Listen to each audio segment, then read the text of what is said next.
Hi all, AD here from Haunts and Jaunts. As always, thank you so much for clicking on the video. Today I'm in deepest, darkest North Yorkshire and I found this beautiful church. It's called St Andrew's in a place called Middleton, which isn't far from Pickering. And it's got Norman features, Saxon features, and apparently it's also got some Viking crosses. Beautiful old graveyard here as well, and all the snowdrops are out, so that brings us hope that spring is just around the corner. So yeah, let's go and explore. I'm really excited about this one.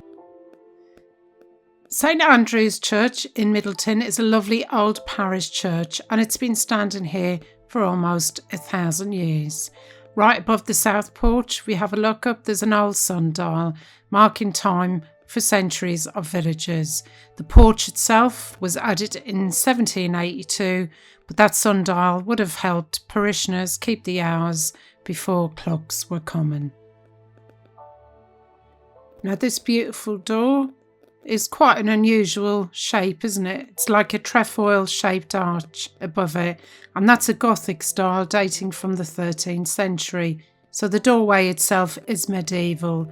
And inside the arch here is the door with old timber. It looks medieval. It may be late medieval or early post-medieval in date, but it was definitely built to last. It's really, really heavy. And then if you look at the back of it, it's really, really heavy and sturdy. Very, very secure.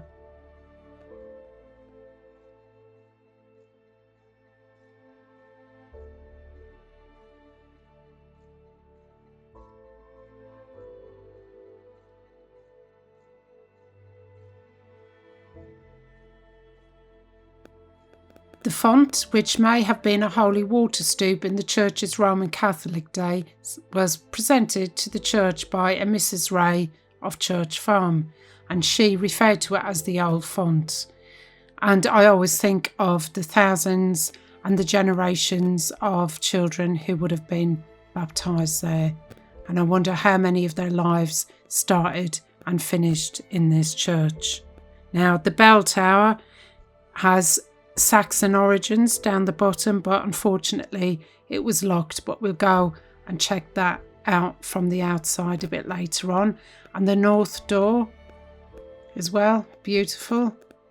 And I love looking at the steps where you can see centuries of wear over the years. But let's go on to the most exciting part of this church. I was absolutely blown away by the artefacts you're going to see just now. And here is, if you want to pause it, this is a timeline of what's going on in the area throughout the centuries. So cross A that we're going to see first is a ringhead cross, and that's typical of this area of Yorkshire.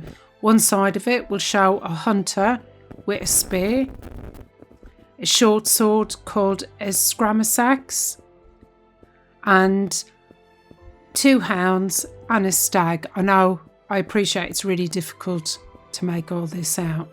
The other side is emblazoned with a jellinge or yellinge, I'm not sure how you pronounce it, animal, and that looks like a dragon or a snake bound with rope or ribbons.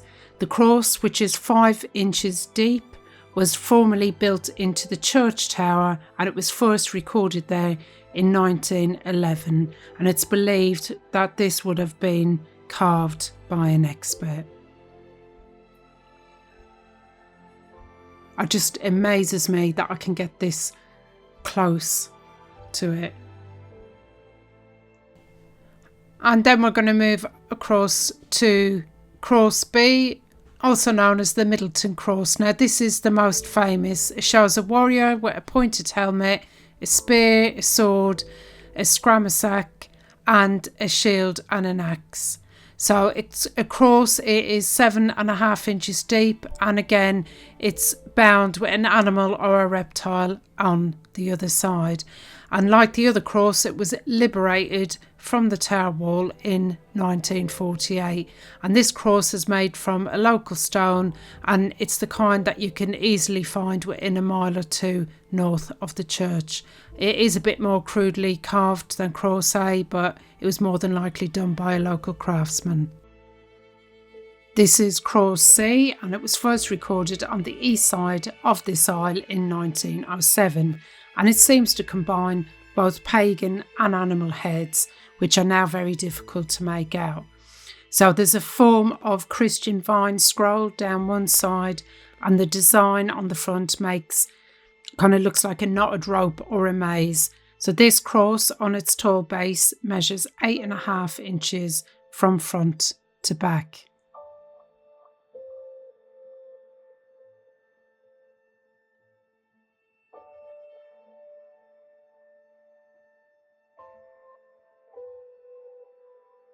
And just over by the stained glass window, we're going to head over there in a moment, is cross D. And that's got a fragment of a helmeted warrior similar to the one on cross B, but this time it's got a forked beard. And there's a similar forked beard appears on the misericord seat that I'm going to show you in a minute. And there's also one on the crucifix at Kirkdale. And I think that's a replica of it at the back that somebody's recreated. And then we're going to have a look at cross C, and that's formed of 2 fragments joined together. The top section is part of a ringhead cross, while at the bottom is the head and shoulders of a man with a pointed helmet. So the 2 fragments may originally have belonged together, but they can't be sure.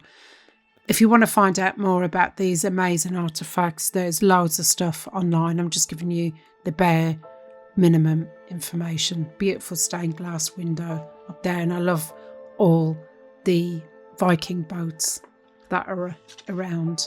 And this, as you can read, if you want to pause, there's a rotted beam and there's some blacksmith nails just underneath there. And they were found when they were doing some restoration work in 2003, but I love that they've been kept, and there's an old iron bracket there as well.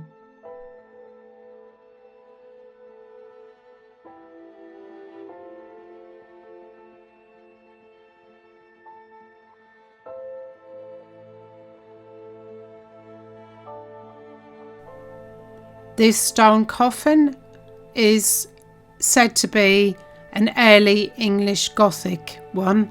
I'm not actually sure what that hole is there, if it's original or if it's just come through wear and tear, because believe it or not, this was apparently once used as a horse trough on one of the farms in the village.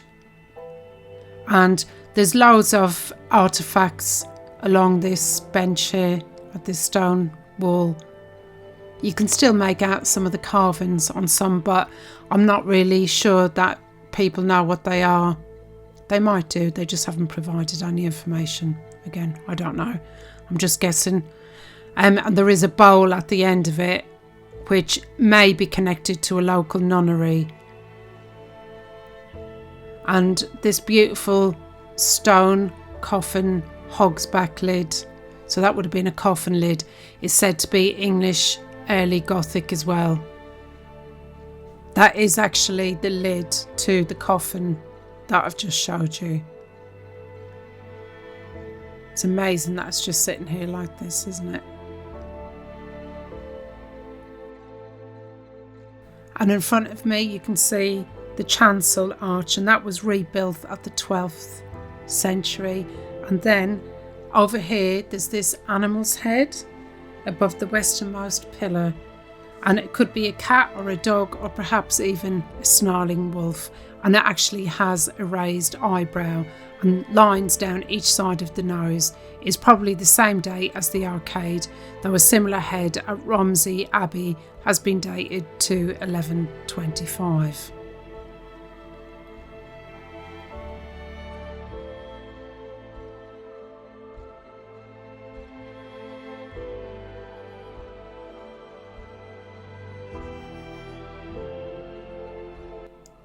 A lot of the woodwork, like the lectern here, looks very Victorian. as does the big organ there. There's loads of memorials on the wall, including this one to somebody killed in the Great War. And as we head over here, we'll have a look at the list of rectors and incumbents going back to 1291, starting with Gilbert of Thornton. But what I loved about this is it tells you why they're no longer rector. Look, died, retired, some of them went to different parishes. I've never actually seen that before. That's what I love about visiting different churches. I always find something interesting. Now these seats are really interesting. These are lovely 15th century choir stalls with what's called a misericord.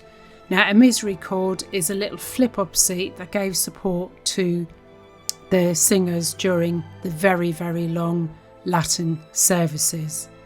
And one of them here actually still has its carved underside, which is really amusing. Again, never seen one of these before.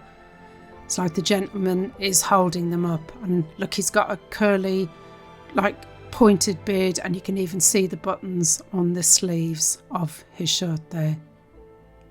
Loved it. Beautiful bit of craftsmanship. Turning towards the altar, there's this beautiful 5-panel stained glass window, which is Victorian in date. Beautiful colours. And just to the left here, we'll see quite a modest monument chest, I beg your pardon, and that would date from the 16th or the 17th century.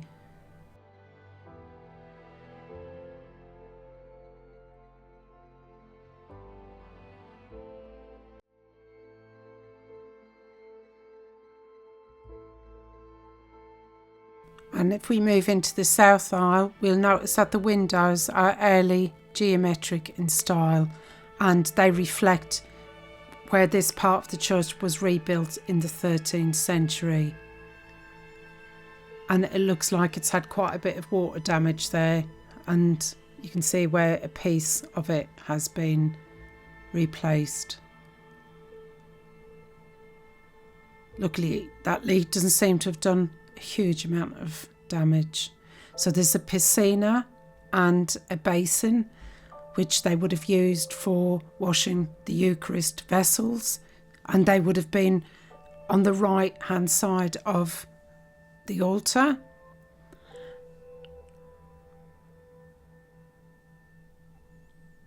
There's a beautiful old Victorian, well, I'm assuming it's Victorian light fitting, very elegant.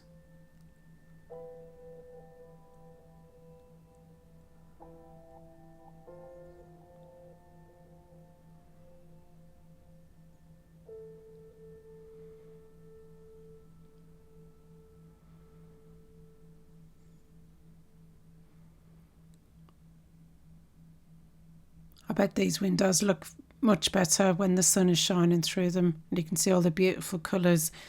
I'm not sure what this was. Couldn't find any information. I'm not sure if it's an old squint, which would have been used to look through. And there's the piscina, and that would have drained to the outside of the church.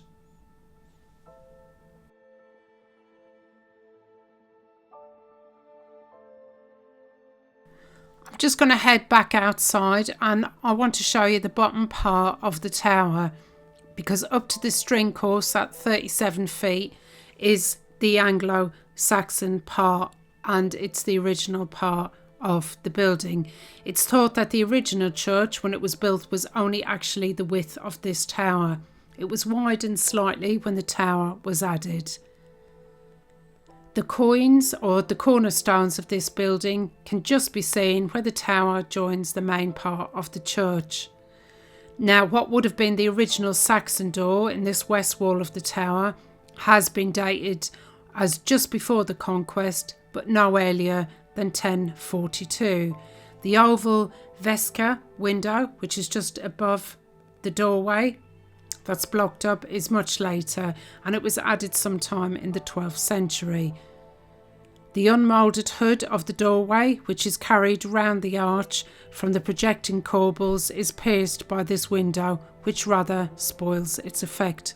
And the Anglian cross above this cut in low relief is much earlier, and it's dating actually from the mid to late 8th century, and there are other examples in the nearby villages of Hovingham and Lastingham, and I have actually visited Lastingham, and if you're interested in seeing that amazing church with the crypt, you'll find it in the Yorkshire Churches playlist. And you can see those coins just there going on to the new building. I say new building, but it's 12th or 13th century. Now this is the north door from the outside, and it's been recently restored, and it's trefoil shaped like the south door. It can be opened, but it's very soft sandstone surround, like those of the windows, are beginning to crumble, and it actually looks like on the end there that there's moulding. Might have originally been faces. The one on the left there, and then you can see another blocked up window there.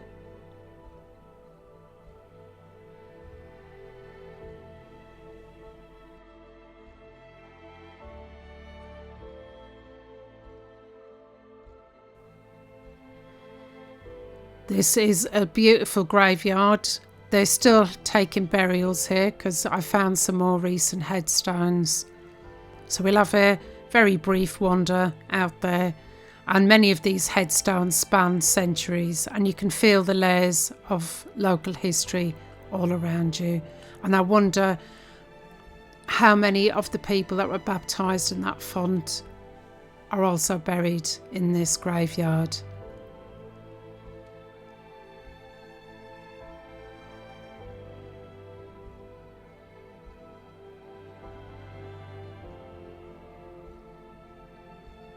So here we have some newer graves. You can see that one over at the back, or maybe the family just replaced the headstone.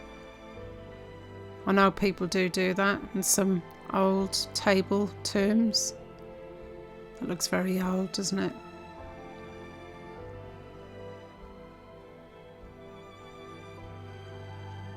And I did read a more recent one here, but I didn't want to show it, and it said "gone shopping" on it, which was amusing on the headstone. And there's a beautiful one around the back here that I've just spotted, surrounded by the snowdrops, a cross and an anchor. Beautiful craftsmanship. So here we have it, St Andrew's Church in Middleton. We've got Saxon, Norman features, Viking crosses, medieval carvings, Tudor, Victorian additions. It's 1,000 years of parish life, a quiet gem on the beautiful North York moors.